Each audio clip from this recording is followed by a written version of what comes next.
I just picked up the 3-disc collector's edition of The Incredible Hulk because on Your Geek News this week, Nat and I will be giving away a copy. Now, we're going to be giving it away to whoever comes up with a comment on YourGeekNews.com best explaining why they prefer The Incredible Hulk to Hulk, or why they prefer Hulk to Incredible Hulk.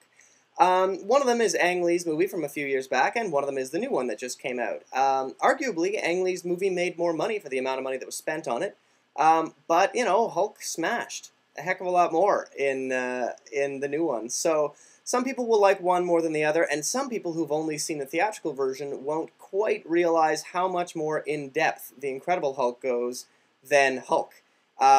There are 30 minutes of deleted scenes. There's a lot of stuff on this disc. So I've seen it.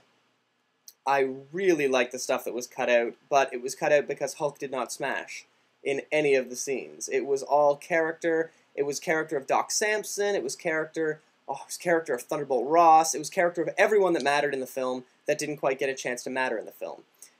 So if you don't have it and you don't wind up being the person who wins on Your Geek News, you really should pick up the 3-disc copy or try to find on YouTube, I don't know, all the scenes. It's 30 minutes worth. There's a lot, and they're good. In fact, I'm considering editing together my own version of the film with all of that in still and showing it to Nat that way, because she still hasn't seen it. That's the whole reason we're doing this. We were supposed to be reviewing films after they come out, but in the case of the Hulk, or the Incredible Hulk, we really dropped the ball. I saw it.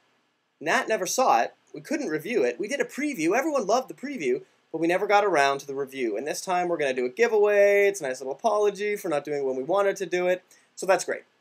On top of that, today was a very interesting day because Daniel Rossi, one of my friends on Twitter, put together a little impromptu meetup at the Pilot, which is kind of where TIFF happens every year. So because I was at the film festival forever this year, it was pretty familiar territory for me. We did it because Linda Mills was in town.